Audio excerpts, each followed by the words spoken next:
यह कहानी सुनाई है अंजलि ने, जो उस रात की इकलौती गवाह है।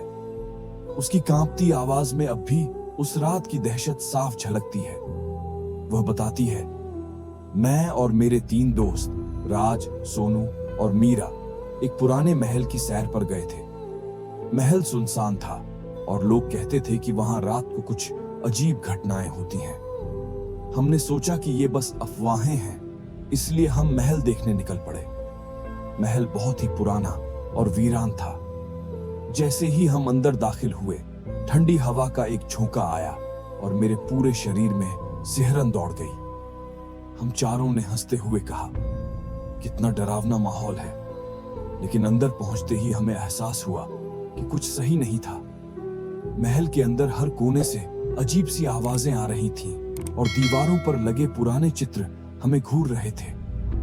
हम आगे बढ़े और महल के बीचों बीच एक बड़ा कमरा था, जहां की दीवारें धुंधली थीं।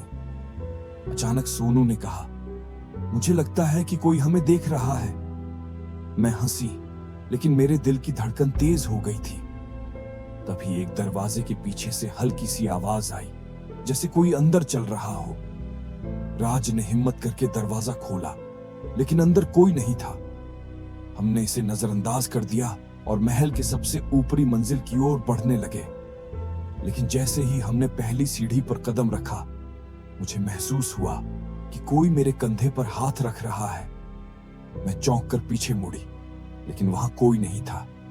तभी मीरा चिल्लाई, यहां से भागो। उसने देखा था कि एक परछाई हमारे पास से गुजरी थी। हम सब घबरा गए और भागने लगे, लेकिन महल का मुख्य दरवाजा किसी ने बंद कर दिया था। हम अंदर फंस गए थे।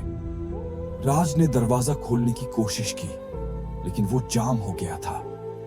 तभी महल की दीवारों से जोर जोर से धड़कने की आवाजें आने लगी, जैसे कोई हमारे चारों तरफ घूम रहा हो। हम सब चीख रहे थे, दरवाजा पीट रहे थे, लेकिन कोई फायदा नहीं हुआ। तभी सोनू ने देखा कि कमरे के कोने में कोई खड़ा है, एक धुंधली परछाई जिसकी आंखें चमक रही थीं।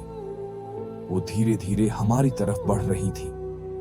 हमने अपनी पूरी ताकत लगाकर दरवाजा खोला और किसी तरह बाहर भाग निकले। जब हम महल से बाहर आए, हमने देखा कि सोनू पीछे नहीं था, वो कहीं गायब हो चुका था। हम वापस अंदर जाने की हिम्मत नहीं जुटा पाए। आज तक सोनू का कोई पता नहीं चला। लोग कहते हैं कि उस महल में जो भी अंदर जाता है, वो कभी बाहर नहीं आता।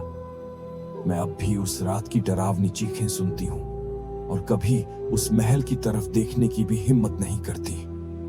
मैंने उस रात अपने दोस्त को खो दिया और मैं जानती हूं कि वो महल शापित है। जो भी उसकी हद पार करता है, वो कभी लौट कर नहीं आता।